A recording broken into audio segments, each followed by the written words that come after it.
Hello guys, welcome sa ating bagong video. 'Di ba napakaganda talaga at napakasarap sa feeling kapag ka nagmo-mod tayo ng sasakyan o nag-upgrade tayo o naglalagay tayo ng mga accessories sa ating sasakyan.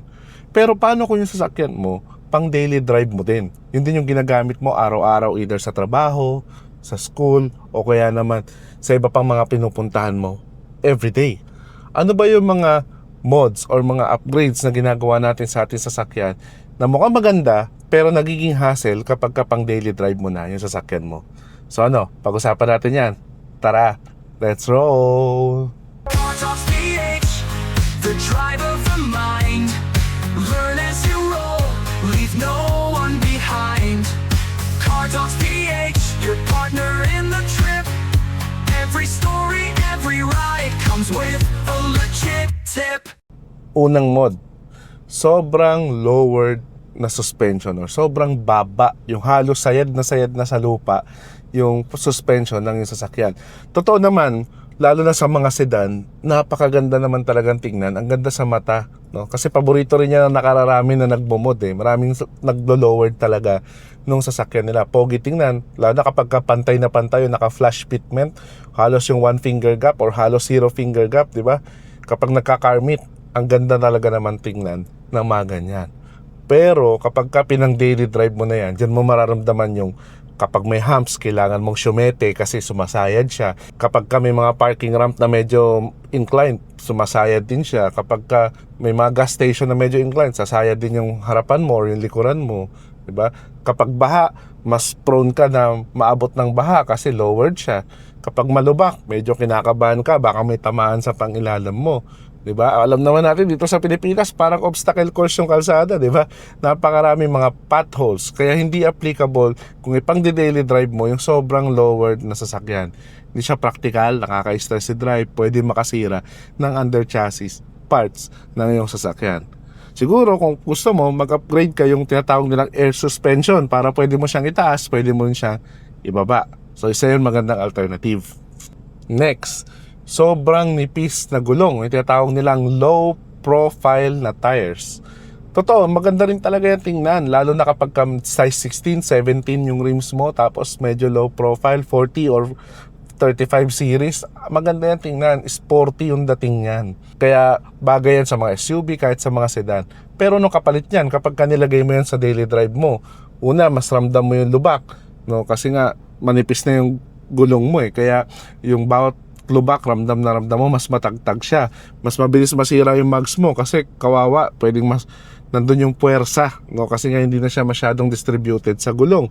Mataas yung chance na masira din yung mga gulong mo, magkaroon ng tire bubbles kasi nga uneven siya. At mas mahal yan palitan, di ba? Kaya kung driver ka araw-araw yung sasakyan mo, tapos naka low profile yung mags, tapos maraming lubak, maraming mga metal plates kang dinadaanan, delikado. Kawawa naman yung mags mo at saka yung gulong mo. Next, sobrang lakas na open muffler. Totoo naman, pagka naka-muffler ka talaga, ang ganda naman talagang tunog. Yung exhaust mo, di ba? Sarap bombayin yan eh. Totoo naman yon. Masarap siya pakinggan. Pero kapag kaaraw-araw na yan, tapos sobrang ingay na, yung tipong rinig ng buong barangay, nagiging annoying na yan, guys. At isa pa, kung ipang-daily drive mo yan, nakakapagod din yan sa long drive. Yung ingay niyan kapag ka tumatakbo ka ng 80, 100 kilometers per hour, ang taas na, medyo tumataas yung RPM mo. So, syempre, tumataas din yung ingay niyan. Nakakapagod yan. Nasubukan ko na yan, guys. Kahit isang oras lang kayo dyan, talagang ang sakit sa tenga niyan. Pangalawa, nakakaistorbo sa kapitbahay. Minsan, kahit naka-idle ka lang, naghihintay ka, lalo na sa residential area, di ba? Pwede silang maistorbo sa bagay na yan. Posible din hulihin ka sa mga checkpoint. Minsan nahuhuli yung mga ganyan.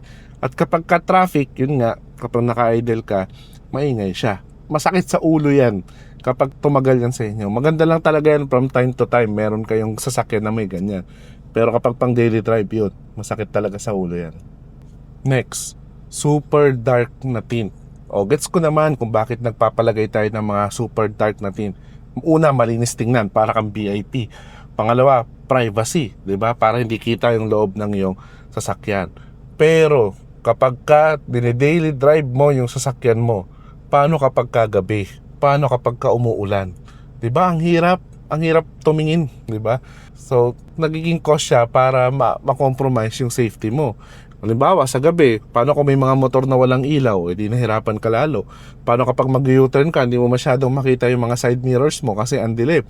Kapag magpa-park ka, ang hirap din. Kailangan mo rin ibaba yung mga bintana mo para makita mo yung magkabilang gilid habang nagmamanover ka paatras, no? At syempre, pwede ka rin mahuli kapag kalampas na sa legal limit yung sobrang dark natin mo.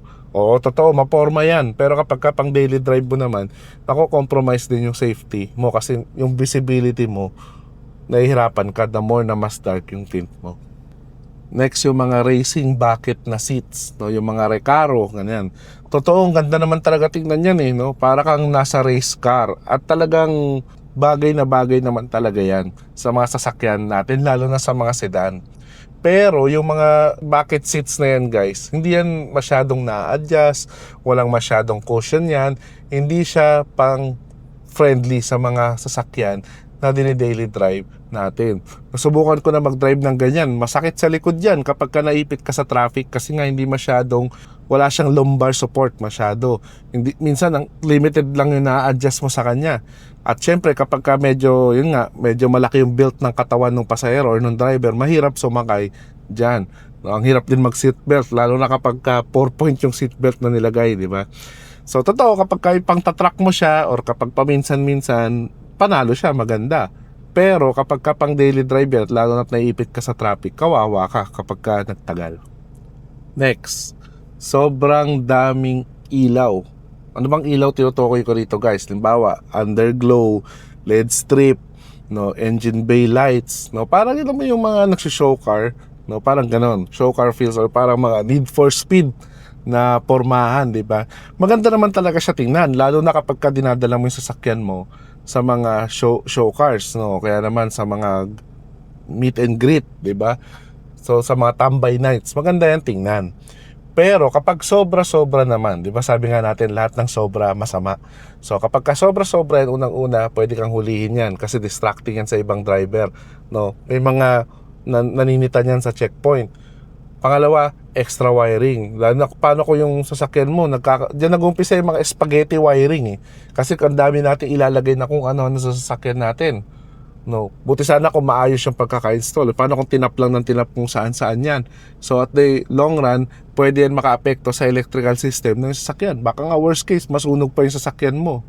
Extra strain din yan sa mga batteries natin.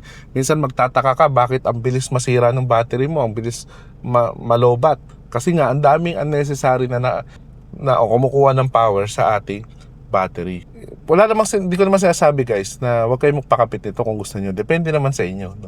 Yun nga lang, ayun yung sinasabi ko yung mga disadvantage kapag pan daily car nyo, yung ginagawa nyo na mga ganyang mod. So yun guys, ano yung mga naisip ko na mga car mods na ginagawa ngayon na maganda naman, pero kapag ka ginawa mo sa pang daily na sasakyan mo, ay nagiging hassle na siya. Totoo, hindi ko naman kayo dinidiscourage, hindi ko naman sinasabing mali yung mga mods na yan. Diba nga sabi, your car, your rules. Walang problema dyan.